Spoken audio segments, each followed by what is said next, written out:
Hello, welcome to episode 61 of the Law of Success Mastermind. We are in the Law of Success on accurate thought. So this is part 2 of 2. Let's hop on into it.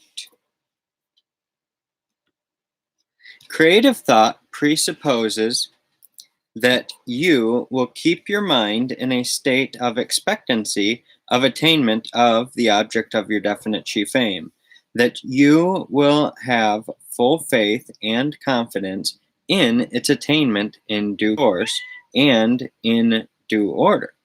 If this lesson does that which it was intended to do, it will bring you a fuller and deeper realization of the second lesson of this course on self-confidence. As you begin to learn how to plant the seed of your desires in the fertile soil of your subconscious mind and how to fertilize that seed until it springs into life and action, you will then have reason indeed to believe in yourself. And after you have reached this point in the process of your evolution, you will have sufficient knowledge of the real source from which you are drawing your power to give full credit to infinite intelligence for all that you had previously credited to your self-confidence.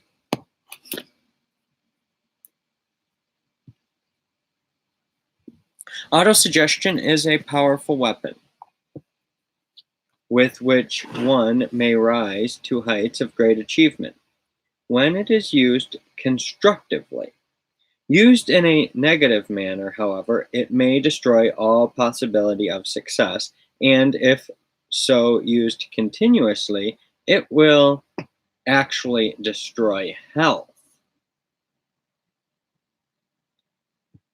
Careful comparison of the experiences of leading physicians and psychiatrists disclosed the startling information that approximately 75% of those who are ill are suffering from hypochondria, which is a morbid state of mind causing useless anxiety about one's health.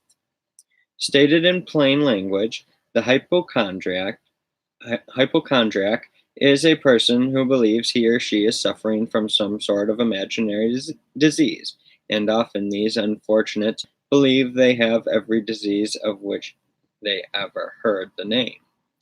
Hypochondriacal conditions are generally superinduced by autointoxication or poisoning through failure of the intestinal system to throw off the waste matter. The person who suffers with such a toxic condition is not only unable to think with accuracy, but suffers from all sorts of perverted, destructive, illusionary thoughts. Many sick people have tonsils removed, or teeth pulled, or the appendix taken out, when their trouble could have been removed with an internal bath and a bottle of citrate of magnesia. With due apologies to my friends, the physicians, one of the leading of whom gave me this information. Hypochondria is the beginning of most cases of insanity. Dr. Henry R. Rose is authority for the following typical example of the power of autosuggestion. If my wife dies, I will not believe there is a God. His wife was ill with pneumonia, and this is the way he greeted me when I reached his home. She had sent for me because the doctor had told her she could not recover. Most doctors know better than to make a statement of such as this in the presence of a patient. She had called her husband and two sons to her bedside and bidden them goodbye. Then she asked would I, her minister, be sent for. I found the husband in the front room, sobbing, and the sons doing their best to brace their best to brace her up. When I went into her room, she was breathing with difficulty, and the trained nurse told me she was very low. I soon found that Mrs. N had sent for me to look after her two sons after she was gone. Then I said to her, "You mustn't give up. You are not going to die. You have always been a strong and healthy woman, and I do not believe God wants you to die and leave your boys to me or anyone else." I talked to her along this line, and this read the 103D Psalm and made a prayer in which I prepared her to get well rather than to enter eternity. I told her to put her faith in God and throw her mind and will against every thought of dying. Then I left her, saying, "I will come again after the church service, and I will then find you much better." This was on Sunday morning. I called that afternoon. Her husband met me with a smile. He said that the moment I had gone, his wife called him and the boys into the room and said, "Dr. Rose says that I am not going to die, that I am going to get well, and I am." She did get well, but what did it? Two things: autosuggestion, superinduced by the suggestion I had given her, and faith on her part. I came just in the nick of time, and so great was her faith in me that I was able to inspire faith in herself. It was that faith that tipped the scales and brought her through the pneumonia. No medicine can cure pneumonia. The physicians admit that. There are cases of pneumonia, perhaps, that nothing can cure. We all sadly agree to that. But there are times, as in this case, when the mind, if worked upon and worked within just the right way, will turn the tide. While there is life, there is hope. But hope must rule supreme and do the good that hope was intended to do. Here is another remarkable case showing the power of the human mind when used constructively. A physician asked me to see Mrs. H. He said there was nothing organically wrong with her, but she just wouldn't eat. Having made up her mind that she could not retain anything on her stomach, she had quit eating and was slowly starving herself to death. I went to see her and found first that she had no religious belief. She had lost her faith in God. I also found that she had no confidence in her power to retain food. My first effort was to restore her faith in the Almighty and to get her to believe that He was with her and would give her power.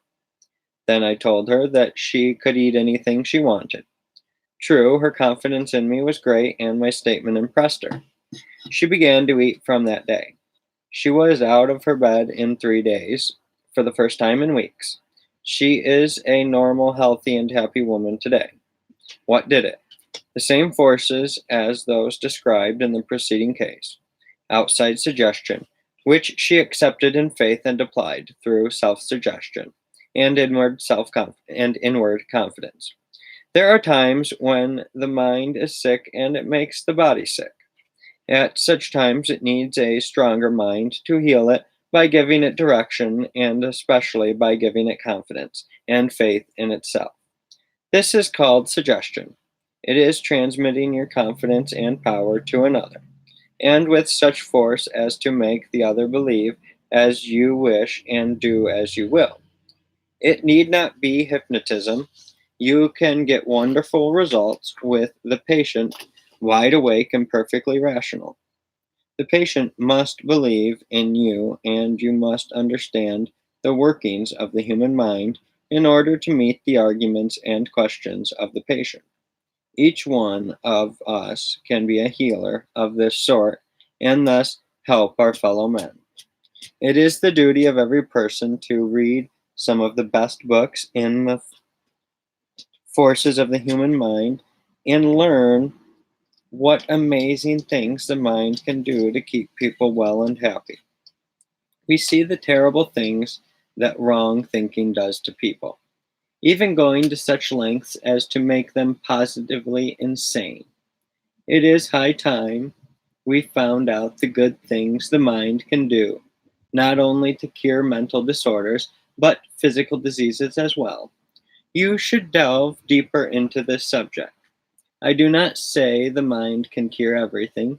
There is no reliable evidence that certain forms of cancer have been cured by thinking or faith or any mental or religious process. If you would be cured of cancer, you must take it at the very beginning and treat it surgically. There is no other way, and it would be criminal to suggest that there is. But the mind can do much with so many types of human indisposition and disease that we ought to rely upon it more often than we do. Napoleon, during his campaign in Egypt, went along went among his soldiers who were dying by the hundreds of the Black Plague. He touched one of them and lifted a second to inspire the others not to be afraid, for the awful disease seemed to spread as much by the aid of the imagination as in any other way. Goethe tells us that he himself went where there was malignant fever and never contracted it because he put forth his will. These giants among men knew something. We are slowly beginning to find out the power of autosuggestion. This means the influence we have upon ourselves by believing we cannot catch a disease or be sick.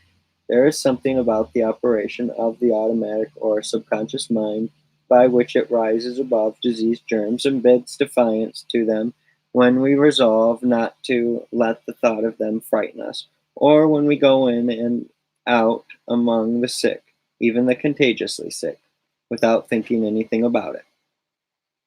We climbed to heaven mostly on the ruins of our cherished plans. Finding our failures were but friendly guideposts that led us onward and upward to success. Imagination will kill a cat. So runs the old adage. It certainly will kill a man, or, on the other hand, it will help him rise to heights of achievement of the most astounding nature, providing he use it as the basis of self confidence. There are authentic cases on record of men having actually died because they imagined they were cut by a knife across their jugular vein, when in reality a piece of ice was used and water was allowed to drip so that they could hear it and imagine their blood was, oh my gosh, running out. I heard this before, but it's just weird. They had been blindfolded before the experiment was begun. No matter how well you may be when you start for work in the morning, if everyone you meet should say to you how ill you look, you should see a doctor, it will not be long before you begin to feel ill. And if this keeps up a few hours, you will arrive at home in the evening as limp as a rag and ready for a doctor. Such is the power of the imagination or autosuggestion. The imagination faculty of the human mind is a marvelous piece of mental machinery, but it may, and usually does, play queer tricks on us unless we keep constantly on guard and control it. If you allow your imagination to expect the worst, it will play havoc with you. Young medical students not infrequently become frightened and believe they have every disease on the medical calendar. As the result of medical lectures and classroom discussions of the various diseases. As has been stated, hypochondria may often be superinduced by toxic poisoning through improper elimination of the waste matter of the body.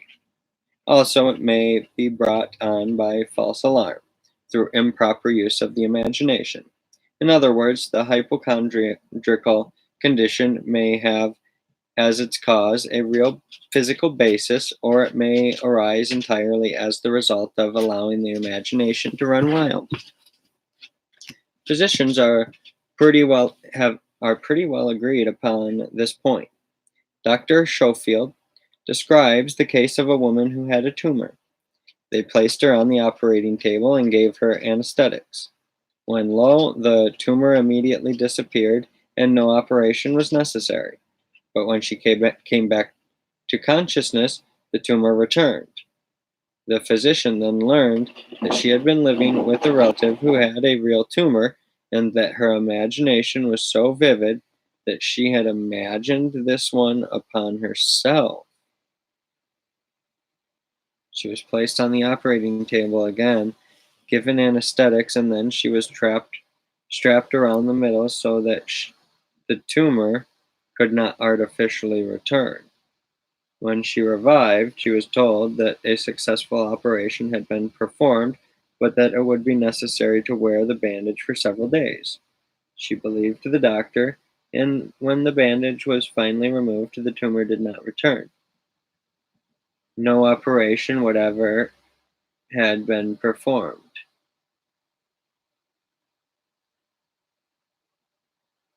I think it's supposed to be no operation whatsoever had been performed. She had simply relieved her subconscious mind of the thought that she had a tumor and her imagination had nothing to work upon save the idea of health. And as she had never really been sick, of course, she remained normal. The mind may be cured of imaginary ills in exactly the same manner that it became diseased with those ills, by autosuggestion. The best time to work on a faulty imagination is at night, just as you are ready to go to sleep.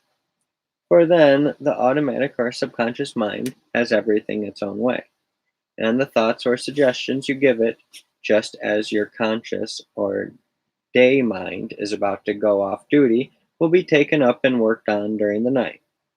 This may seem impossible, but you can easily test the principle by the following procedure. You wish to get up at 7 o'clock tomorrow morning, or at some hour other than your regular time to awaken. Say to yourself as are about you are about ready to go to sleep. I must arise at 7 o'clock tomorrow without fail. Repeat this 7 times at the same time, impressing the fact upon your mind that you must actually arise at the precise moment mentioned. Turn this thought over to your subconscious mind with absolute confidence that you will awaken at 7 o'clock. And when the hour arrives, your subconscious mind will awaken you. This test has been successfully made hundreds of times. The subconscious mind will awaken you at any hour you demand, just as if someone came to your bed and tapped you on the shoulder. But you must give the command in no uncertain, indefinite terms. Likewise, the subconscious mind may be given any other sort of orders, and it will carry them out as readily as it will awaken you at a given hour. For example, give the command as you are about to go to sleep each night for your subconscious mind to develop self confidence, courage, initiative, or any other quality, and it will do your bidding. If the imagination of a man can create imaginary ills and send one to bed with those ills, it can also and just as easily remove the cause of those ills. Man is a combination of chemical equivalents, the value of which is said to be about $26, with the exception, of course, of that stupendous power called the human mind. In the aggregate, the mind seems to be a complicated machine, but in reality, as far as the manner in which it may be used is concerned, it is the nearest thing to perpetual motion that is known. It works automatically when we are asleep. It works both automatically and in conjunction with the will or voluntary section when we are awake. The mind is deserving of the minutest possible analysis in this lesson because the mind is the energy with which all thinking is done. To learn how to think accurately, the teaching of which is the sole subject of this lesson, one must thoroughly understand first that the mind can be controlled, guided, and directed to creative, constructive ends.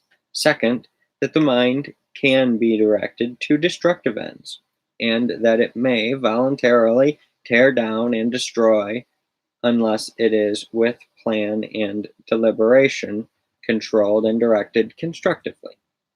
Third, that the mind has power over every cell of the body and can be made to cause every cell to do its intended work perfectly, or it may, through neglect or wrong direction, destroy the normal functioning purposes of any or all cells.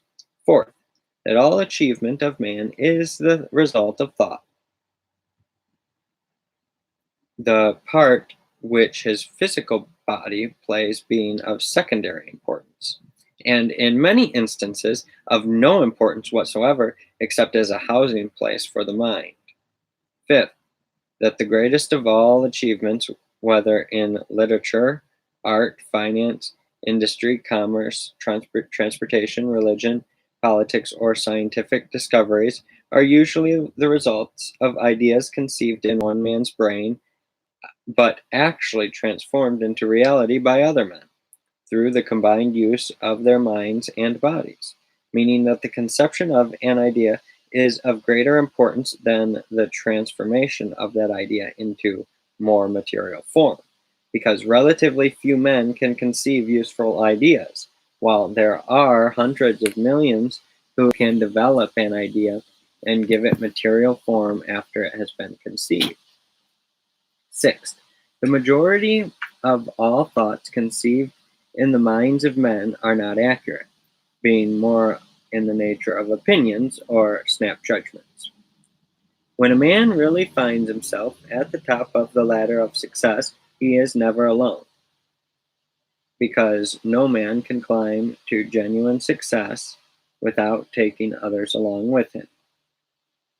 When Alexander the Great sighed because he had no more worlds, as he believed, that could be conquered, he was in a frame of mind similar to that of the present day Alexanders of science, industry, invention, etc., whose accurate thoughts have conquered the air and the seas, explored practically every square mile of the little earth on which we live, and wrestled from nature thousands of secrets which a few generations ago would have been set down as miracles of the most astounding and imponderable sort.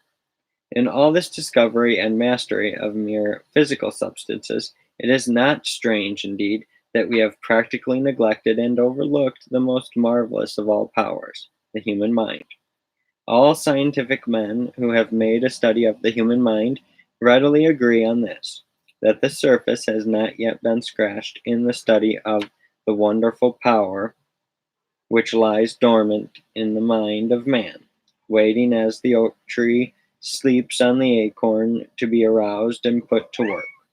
Those who have expressed themselves on the subject are of the opinion that the next great cycle of discovery lies in the realm of the human mind. The possible nature of these discoveries has been suggested in many different ways in practically every lesson of this course, particularly in this and the following lessons of this course. If this suggestion appears to lead the student of this philosophy into deeper water than he or she is accustomed to, bear in mind the fact that the student has the privilege of stopping at any depth desired, until ready, through thought and study, to go further. The author of this course has found it necessary to take the lead and to keep far enough ahead, as it were, to induce the student to go at least a few paces ahead of the normal average range of human thought. It is not expected that any beginner will at first try to assimilate and put into use all that has been included in this philosophy. But if the net result of the course is nothing more than to sow the seed of constructive thought in the mind of the student, the author's work will have been completed. Time, plus the student's own desire for knowledge, will do the rest. This is an appropriate place to state frankly that many of the suggestions passed on through the course would, if literally followed, lead the student far beyond the necessary bounds and present needs of what is ordinarily called business philosophy. Stated indifferently, this course goes more deeply into the functioning processes of the human mind than is necessary as far as the use of this philosophy as a means of achieving business or financial success is concerned. However, it is presumed that many students of this course will wish to go more deeply into the study of mind power than may be required for purely material achievement, and the author has had in mind these students throughout the labor of organizing and writing this course. Summary of principles involved in accurate thinking. We have discovered that the body of man is not singular but plural, that it consists of billions on top of billions of living, intelligent individual cells which carry on a very definite, well organized work of building, developing, and maintaining the human body. We have discovered that these cells are directed in their respective duties by the subconscious or automatic action of the mind, that the subconscious section of the mind can be, to a very large extent, controlled and directed by the conscious or voluntary section of the mind. We have found that any idea or thought which is held in the mind through repetition has a tendency to direct the physical body to transform such thought or idea into its material equivalent. We have found that any order that is properly given to the subconscious section of the mind through the law of autosuggestion will be carried out unless it is sidetracked or countermanded by another or stronger order. We have found that the subconscious mind does not question the source from which it receives orders, nor the soundness of those orders, but it will proceed to direct the muscular system of the body to carry out any order it receives. This explains the necessity for guarding closely the environment from which we receive suggestions and by which we are subtly and quietly influenced at times and in ways of which we do not take cognizance through the conscious mind. We have found that every movement of the human body is controlled by either the conscious or the subconscious section of the mind, that not a muscle can be moved until an order has been sent out by one or the other of these two sections of the mind for the movement. When this principle is thoroughly understood, we understand also the powerful effect of any idea or thought which we create through the faculty of imagination and hold in the conscious mind until the subconscious section of the mind has time to take over that thought and begun to work the work of transforming it into its material counterpart. When we understand the principle through which any idea is first placed in the conscious mind and held there until the subconscious section of the mind picks it up and appropriates it, we have a practical working knowledge of the law of concentration, covered by the next lesson. And it might be added, we have also a thorough understanding of the reason why the law of concentration is necessarily a part of this philosophy. When we understand this working relationship between the imagination, the conscious mind, and the subconscious section of the mind, we can see that the very first step in the achievement of any definite chief aim is to create a definite picture of that which is desired. This picture is then placed in the conscious mind through the law of concentration and held there through the formulas described in the next lesson, until the subconscious section of the mind picks it up and translates it into its ultimate and desired form. Surely this principle has been made clear. It has been stated, and restated over and over, not only for the purpose of thoroughly describing it, but of greater importance to impress upon the mind of the student the part it plays in all human achievement. The value of adopting a chief aim. This lesson on accurate thought not only describes the real purpose of a definite chief aim, but it explains in simple terms the principles through which such an aim or purpose may be realized. We first create the objective toward which we are striving through the imaginative faculty of the mind. Then we transfer an outline of this objective to paper by writing out a definite statement of it in the nature of a definite chief aim. By daily reference to this written statement, the idea or thing aimed for is taken up by the conscious mind and handed over to the subconscious mind, which in turn directs the energies of the body to transform the desire into material form. Desire. Strong, deeply rooted desire is the starting point for all achievement, just as the electron is the last unit of matter discernible to the scientist. Desire is the seed of all achievement, the starting place, back of which there is nothing, or at least there is nothing of which we have any knowledge. A definite chief aim, which is only another name for desire, would be meaningless unless based upon a deeply seated, strong desire for the object of the chief aim. Many people wish for many things, but a wish is not the equivalent of a strong desire, and therefore wishes are of little or no value unless they are the more definite form of desire. It is believed by men who have devoted years of research to the subject that all energy and matter throughout the universe responds to and are controlled by the law of attraction, which causes elements and forces of a similar nature to gather around certain centers of attraction. It is through the operation of this same universal law of attraction that constant, deep-seated, strong desire attracts the physical equivalent of or counterpart of the thing desired, or the means of securing it. We have learned then, if this hypothesis is correct, that all cycles of human achievement work somewhat after this fashion. First, we picture in our conscious minds through a definite chief aim, based upon a strong desire, some objective. We then focus our conscious mind upon this objective by constant thought of it and belief in its attainment until the subconscious section of the mind takes up the picture or outline of this objective and impels us to take the necessary physical action to transform that picture into reality. W.M. Wrigley Jr. has amassed a tremendous fortune by concentrating all his efforts on the manufacture and distribution of the best package of chewing gum, proving once more that the seed of success lies wrapped up in the little things of life. Suggestion and autosuggestion.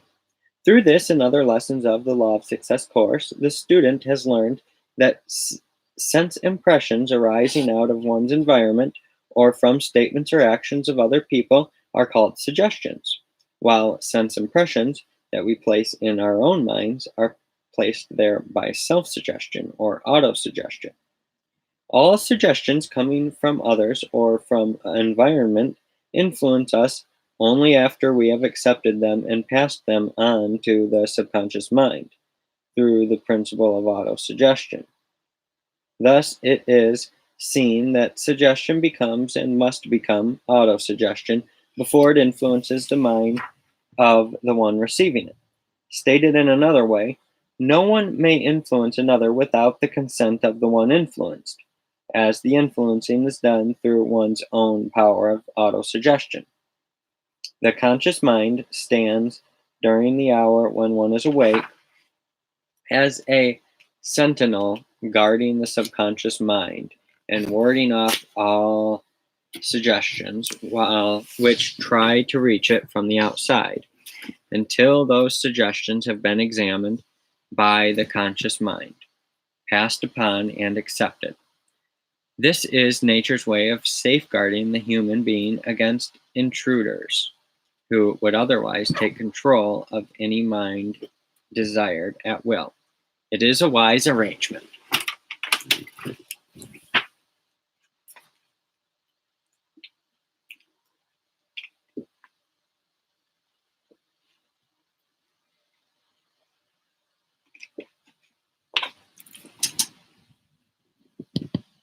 The value of autosuggestion in accomplishing the objective of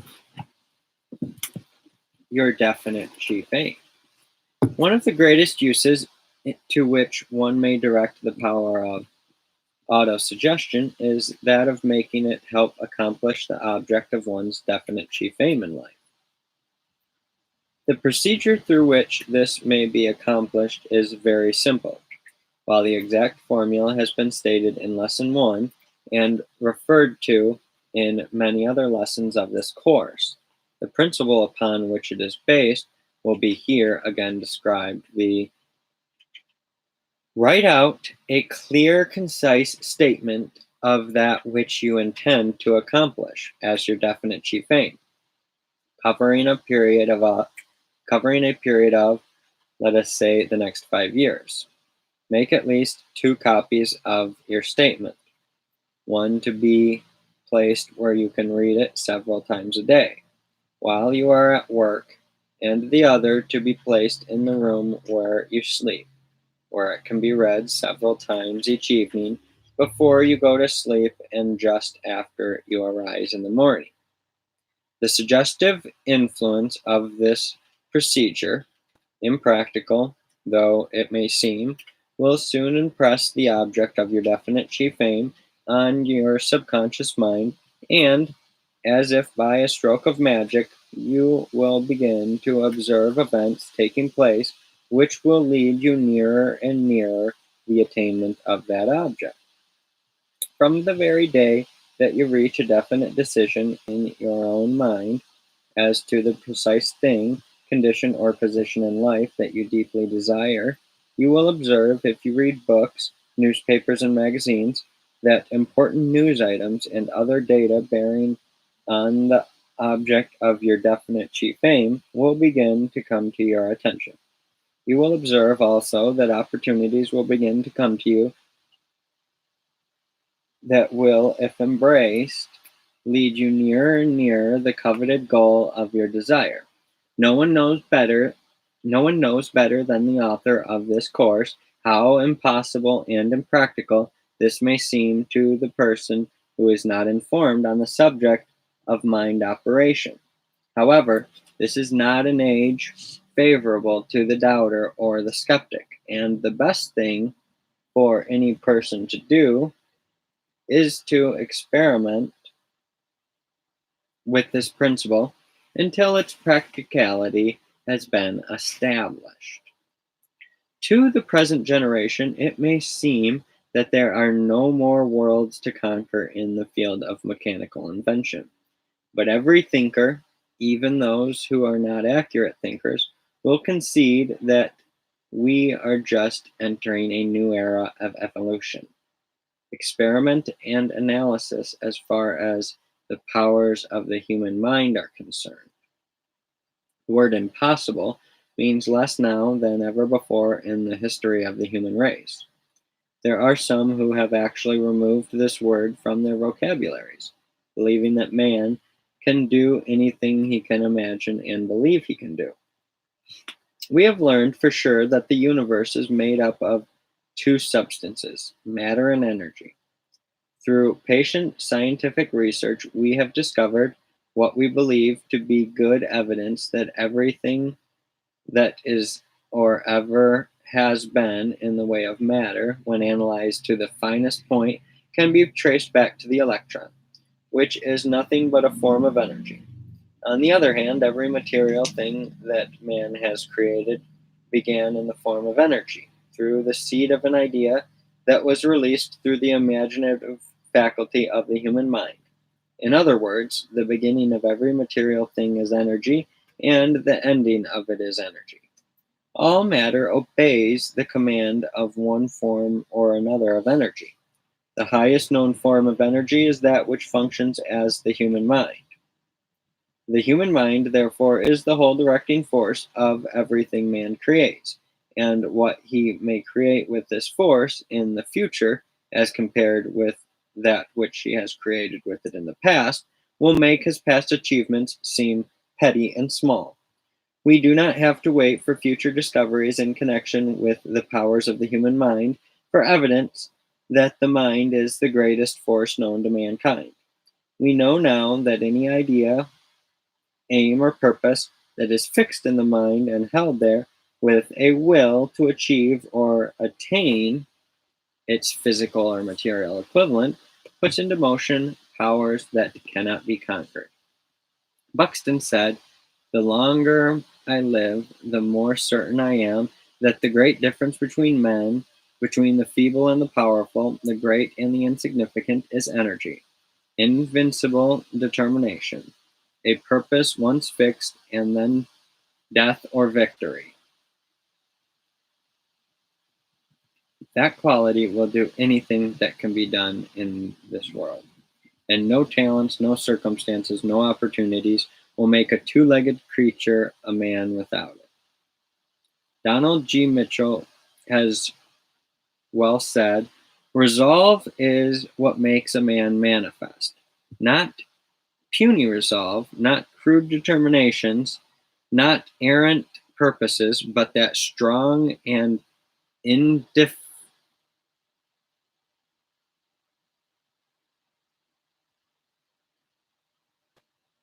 indefatigable will which treads down difficult." I don't know. I think it's like it's a weird word, indefatigable, which treads down difficulties and danger. As a boy treads down the heaving frostlands of winter, which kindles his eyes and brain, which proud pulse beat toward the unattainable, which makes men giants. The great Disraeli said, "I have brought myself by long meditation to the conviction that a human being with a settled purpose must accomplish it, and that nothing can resist or a will which will stake even existence upon its fulfillment. The most successful physicians are those who mix hope and faith with the medicines they prescribe." Sir John Simpson said, "A passionate desire and will can an unwearied will can perform impossibilities, or what may seem to be such to the cold, timid, and feeble." And John Foster adds this testimony when he says, "It is wonderful how even the casualties of life seem to bow to a spirit that will not bow to them, and yield to subverse a design which they may, in their first apparent tendency, threaten to frustrate. When a firm, decisive spirit is recognized, it is curious to see how the space clears around a man and leaves him room for freedom. When a firm, decisive spirit is recognized, it is curious to see how the space clears around a man and leaves him room and freedom." Abraham Lincoln said of General Grant, "The great thing about Grant is his cool persistency of purpose. He is not easily excited, and he has got the grip of a bulldog. When he once gets his teeth in, nothing can shake him off." It seems appropriate to state here that a strong desire to be transformed into reality must be backed with persistency until it is taken over by the subconscious mind. It is not enough to feel very deeply the desire for achievement of a definite chief aim for a few hours or a few days and then forget all about that desire. The desire must be placed in the mind and held there with persistence that knows no defeat, until the automatic or subconscious mind takes it over. Up to this point, you must stand back of the desire and push it. Beyond this point, the desire will stand back of you and push you on to achievement. Persistence may be compared to the dropping of water, which finally wears away the hardest stone. When the final chapter of your life shall have been completed, it will be found that your persistence or lack of this sterling quality played an important part in either your success or your failure. This author watched the Toonie Dempsey fight in Chicago. He also studied the psychology leading up to and surrounding their previous bout.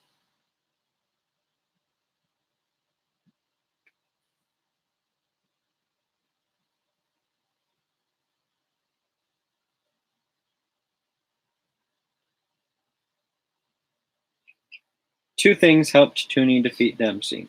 On both occasions, despite the fact that Dempsey is the stronger of the two men, and as many believed, the better fighter. And these two things, which spelled Dempsey's doom, were first, his own lack of self confidence, the fear that Tooney might defeat him, and second, Tooney's complete self reliance and his belief that he would whip Dempsey. Tooney stepped into the ring with his chin in the air, an atmosphere of self assurance and certainty written in his every movement. Dempsey walked in with a sort of uncertain stride, eyeing Tooney in a manner that plainly queried, I wonder what he'll do to me. Dempsey was whipped, in his own mind, before he entered the ring. Press agents and propagandists had done the trick, thanks to the superior thinking ability of his opponent, Tooney. And so the story goes from the lowest and most brutal of occupations, prize fighting, on up to the highest and most commendable professions. Success is won by the man who understands how to use his power of thought. Throughout this course, much stress has been laid upon the importance of environment and habit, out of which grow the stimuli that put the wheels of the human mind into operation. Fortunate is the person who has found how to arouse or stimulate his or her mind so that the powers of that mind will function constructively, as they may be made to do when placed back of any strong, deeply seated desire. Deeply seated. Accurate thinking is thinking that makes intelligent use of all the powers of the human mind and does not stop with the mere examination, classification, and arranging of ideas. Accurate thought creates ideas, and it may be made to transform these ideas into their most profitable constructive form. The student will perhaps be better prepared to analyze, without a feeling of skepticism and doubt, the principles laid down in this lesson if the fact is kept in mind that the conclusions and hypotheses here enumerated are not solely those of the author. I have had the benefit of close cooperation with some of the leading investigators in the field of mental phenomena, and conclusions reached, as stated in this entire course, are those of many different minds.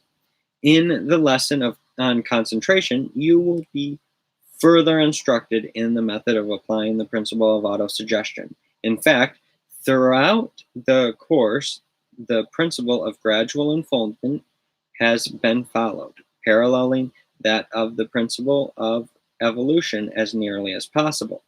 The first lesson laid the foundation for the second, and the second prepared the way for the third, and so on.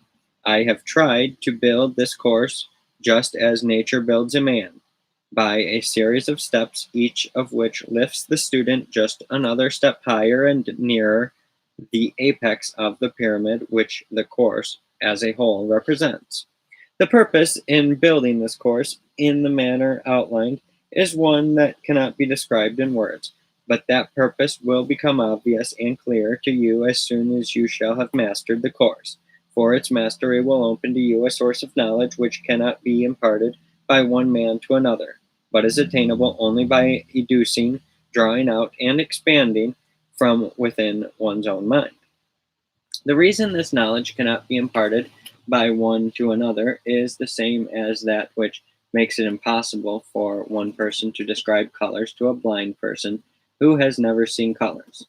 The knowledge of which I write became obvious to me only after I had diligently and faithfully followed the instructions which I have laid down in this course for your guidance and enlightenment. Therefore, I speak from experience when I say that there are no illustrations, similes, or words with which to describe this knowledge adequately. It can only be imparted from within.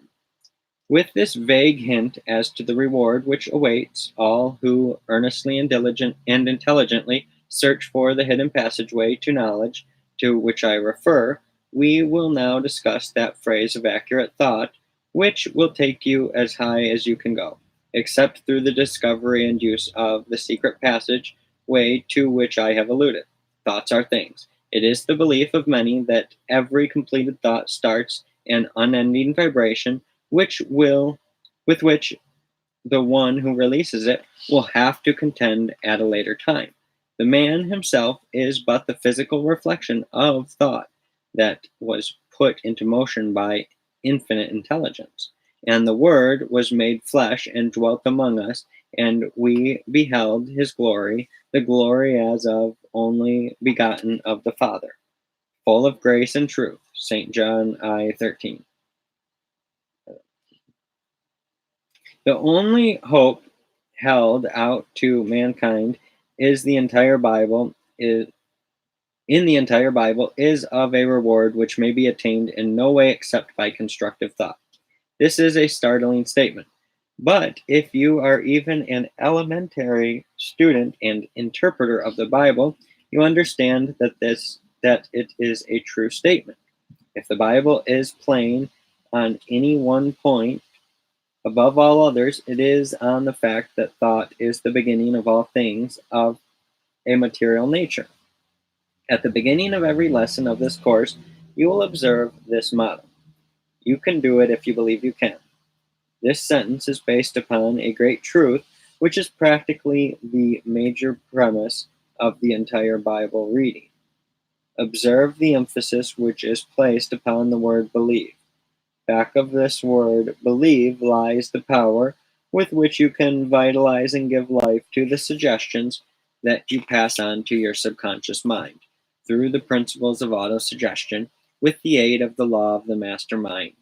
Do not miss this point. You cannot afford to miss it, as it is the very beginning, the middle, and the end of all the power you will ever have. All thought is creative. However, not all thought is constructive or positive. If you think thoughts of misery and poverty and see no way to avoid these conditions, then your thoughts will create those very conditions and curse you with them. But reverse the order and think thoughts of positive, expectant nature, and your thoughts will create those conditions. First acquire patience and perseverance, then make up your mind what else you want, and you will be almost sure to get it. Thoughts magnetize your entire personality and attracts to you the outward physical things that harmonize with the nature of your thoughts. This has been made clear in practically every lesson preceding this one, yet it is repeated here and will be repeated many times more in the lessons that follow. The reason for this constant repetition is that nearly all beginners in the study of mind operation overlook the importance of this fundamental and eternal truth. When you plant a definite chief aim in your subconscious mind, you must fertilize it with full belief that infinite intelligence will step in and mature that purpose into reality in exact accordance with the nature of the purpose. Anything short of such belief will bring you disappointment.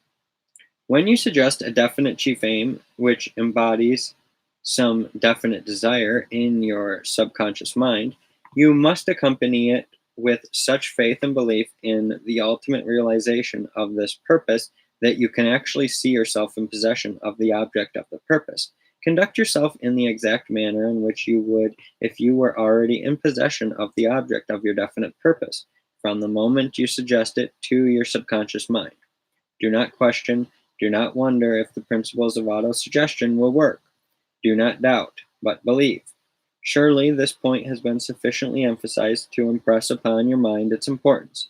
Positive belief in the attainment of your definite purpose is the very germ with which you fertilize the egg of your thought, and if you fail to give it this fertilization, you might as well expect an unfertilized hen egg to produce a chicken as to expect the attainment of the object of your definite chief aim. You never can tell what a thought will do in bringing you hate or love, for thoughts are things, and their airy wings are swifter than a carried dove. They follow the law of the universe, each thought creates its kind, and they speed over the track to bring you back whatever went out from your mind. Thoughts are things. This is a great truth which, when you understand it, will bring you as close to the door of that secret passageway to knowledge, previously mentioned, as is possible for another person to bring you. When you grasp this fundamental truth, you will soon find that door and open it. The power to think as you wish to think is the only power over which you have absolute control. Please read and study the foregoing sentence until you grasp its meaning.